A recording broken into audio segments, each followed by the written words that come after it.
Peace in, peeps! What big pile of shift are we going to dig into today?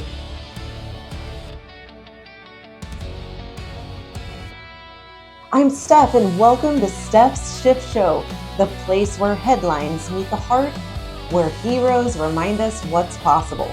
Here we uncover hidden biases, call out broken systems, and shine light on bold solutions.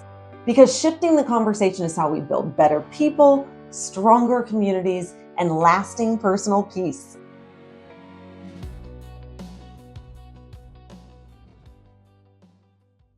Hey peeps, welcome back to Steph's Shift Show. What big pile of wicked shifts are we going to dig into today? I'm Stella, and today we are making a wicked shift in how we look at the people around us. Yeah, and we encounter people every day. Our colleagues, our family, our friends, our neighbors, just people out and about in society. We interact with humans all the time. And what does every single person that we interact with gift to us, right? So we're going to talk about the idea behind choosing who you are and leaning into some of the traits and behaviors of those that you observe that are desired behaviors and those maybe that are less desired behaviors, and how no matter who has impacted our lives, no matter if they've stayed in our life for 5 minutes, 5 days, 5 years, they can impact us for good. And in Wicked, Elphaba wasn't born powerful. She learned magic through watching others.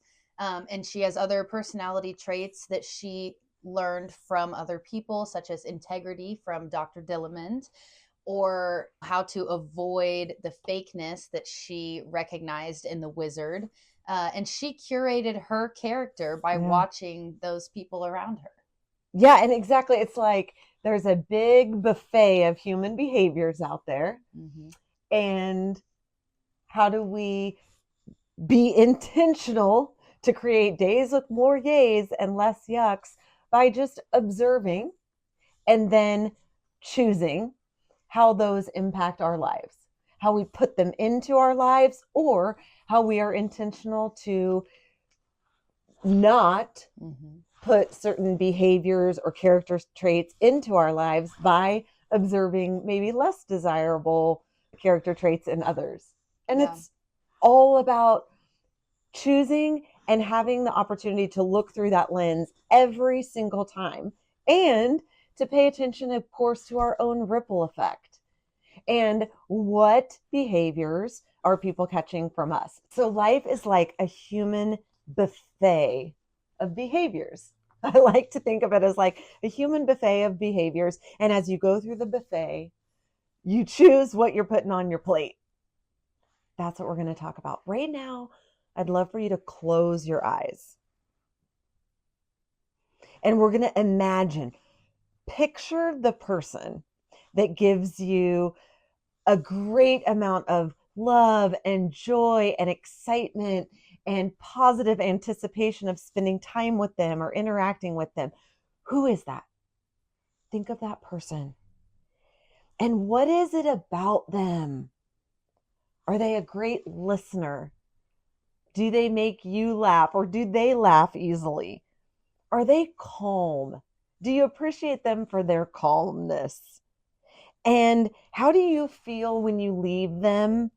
Like, you're filled up and you have laughter. Think of that person.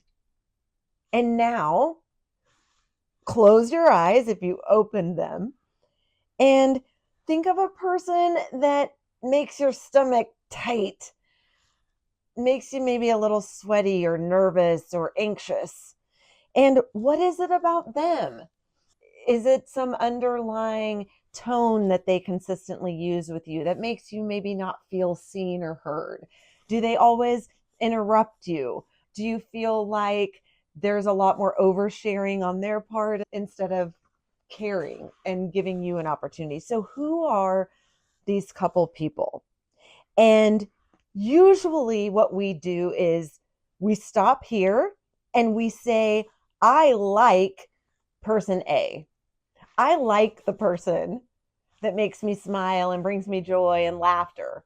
And we give them a label and we identify with ourselves and say, I like this person. And that second person that I had us envision, we tend to say, I don't like this person. And we're here to create days with more yays and less yucks and create a shift.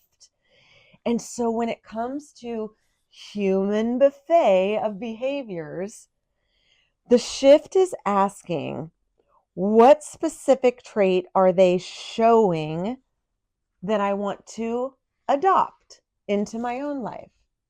And, or what is the specific trait they are showing that I want to avoid? Period. Yeah. We don't have to choose to like or dislike people.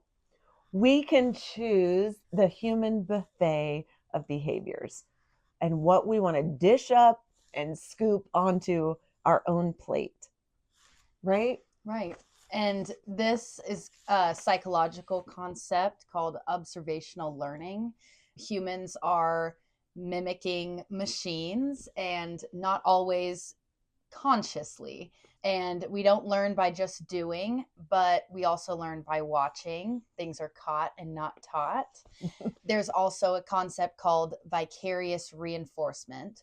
So, for example, if you hear someone gossiping and then they get a lot of attention because they're gossiping, then your brain will go, okay, gossiping works. Like they're getting a lot of attention from this. Mm-hmm. But what if you were to watch someone be kind and then watch other people trust and respect that person? Then your brain would start to go, oh, okay, kindness works. Kindness is what I should scoop onto my plate. And most of us are mimicking unconsciously, and you really don't want to get stuck in that trap. We pick up habits, behaviors, beliefs, attitudes from others, not always realizing that we've done so. And the goal is really to switch from unconscious mimicking to intentional curating of character. Yes, that intentional choosing. Yes. Right? Yes. I would say on examples, like what could we give our audience to think through of what does that look like when we're choosing, or how does that show up really as we navigate and we interact with humans? Yeah. Well, I have a friend who, well, let me rewind a little. I am kind of, people pleasy, and a lot of times I will go along with things to like, okay, I know they want me to, so I will, and whatever. But I have a friend who does not. If she's invited to go somewhere and she doesn't want to go, she will just say, I don't want to go, but I love you guys, have fun, but I'm not going. Mm-hmm. And I feel like that almost gave me permission then to also be like, oh, you know what? Like, I'm kind of tired today. I don't think I want to go out and do this or see those people or whatever. She had modeled that kind of guilt-free, just time for herself and peace. And I'm definitely stealing that. Oh, nice. So she modeled for you what it looked like to protect your peace, say no graciously, set up those boundaries. And so you're going to scoop that up and dish that onto your plate because you feel like that's an opportunity for you to shift. Yes. And I had an awesome mentor. I've been very blessed to have some incredible leaders in my life. And there's also little traits along the way that I picked up. And I remember one that just, no matter what we were discussing or creating projects around, there was this sense of distraction a lot, like always checking his phone, always checking his watch, and just felt like, are you listening? Are you participating right here in the present? And I believe he was, because we conquered a lot together, but that behavior, the behavior of looking at the phone and the constant distraction while I'm having a conversation or presenting an idea. And so I locked that in and thought, okay, this gives me an opportunity. I don't like the way it made me feel when the nonverbal was giving me the feedback of maybe this person is or isn't listening, but that's kind of confusing. And so in my own life, I took that and said, okay, I really want to be intentional to not do those behaviors. Not right or wrong. But again, this is my smorgasbord that I get to go through the buffet and choose what to put on my plate. And it just helped me reframe and say, okay, make sure, Steph, when you're part of a meeting, when you're participating, when you're present with other people, the distractions, and be aware of how you are being present instead of doing distraction checking. And I think that for me, that was really important to put into my own practice too.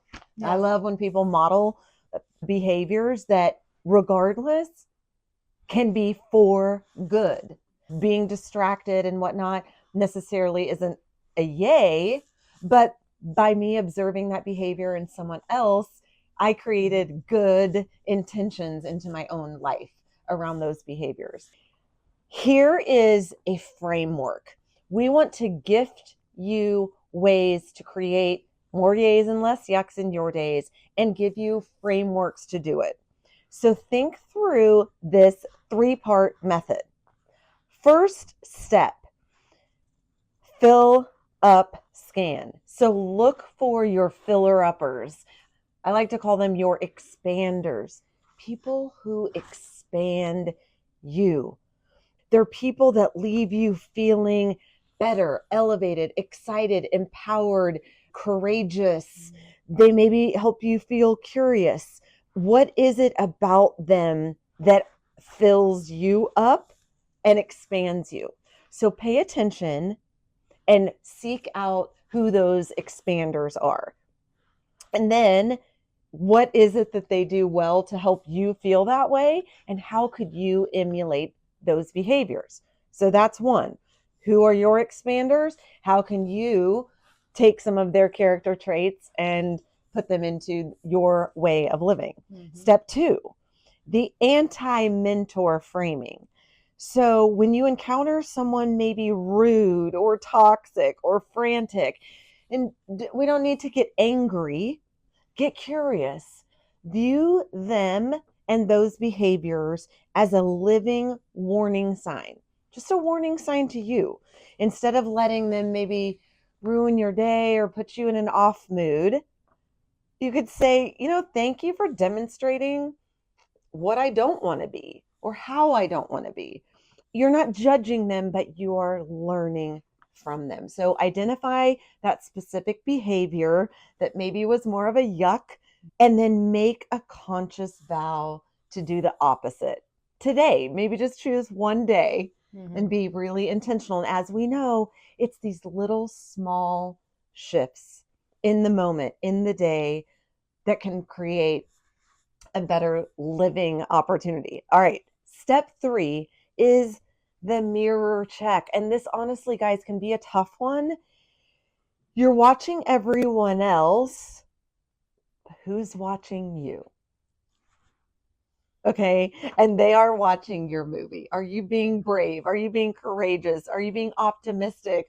Are you being solution oriented? Are you being a naysayer? Are you being grumbly? Are you being gruff? Are you being rude? Are you being distant? So what is it in your movie and what is your character?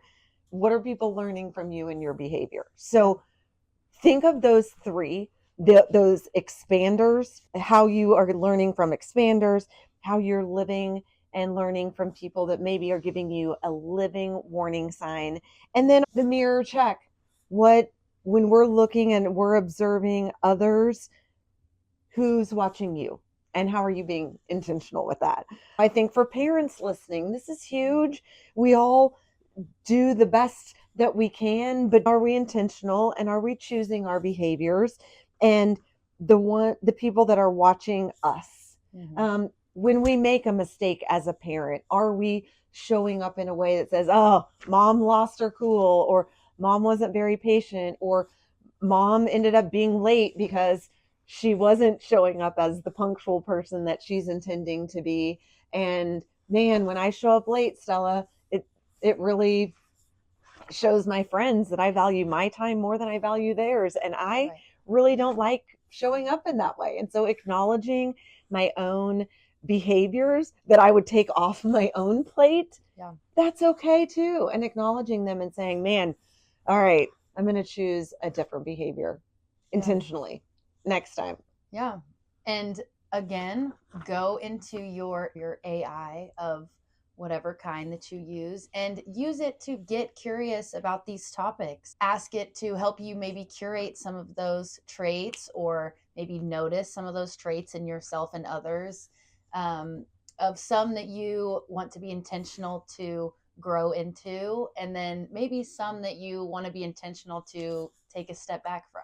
Yes. And the whole idea about being able to choose from the smorgasbord of human behaviors, and you're going through that buffet, you don't have to start from scratch. You don't have to learn and figure out the best behavior characteristics or traits that you want to model. Pay attention to the people that you interact with and how they make you feel, and then they can be your model for you. Right. And it takes away a lot of the guessing game. Some people will look back at a grandmother and be like, she was so patient and calm all the time. Okay, great. Grandmother gave you a recipe for calm and maybe patience. You have someone else that models incredible kindness. You've got someone that models courage and being courageous out there and taking leaps. So you aren't figuring this out all alone, and there is for good to come from every human you encounter, and you get to choose that. And I think it can be really, really fun. And it's just about paying attention. A lot of it is being intentional choosers of the behaviors that you want to put onto your plate and mimic and build those intentionally. Yeah. I love it. Thank you so much for joining us today, shifters. And think about all the good you are grabbing from other people that are out there already modeling it bravely and boldly for you. And then it's great to be able to pay attention to people. It's not that you don't like the person, you don't like the behavior. And that's for you to observe and then choose in your own life for you to not put that on your plate. And it's your turn to make a shift for good. I love it. Peace and peeps. Go make it a day with more yays and less yucks. Thanks for joining us today on Steph's Shift Show. If today's conversation sparked a thought, a laugh, or a shift in perspective, subscribe, leave a review, and share it with your circle. Together, we can shift the story, build better people, and create more personal peace. Peace and peeps. See you next time.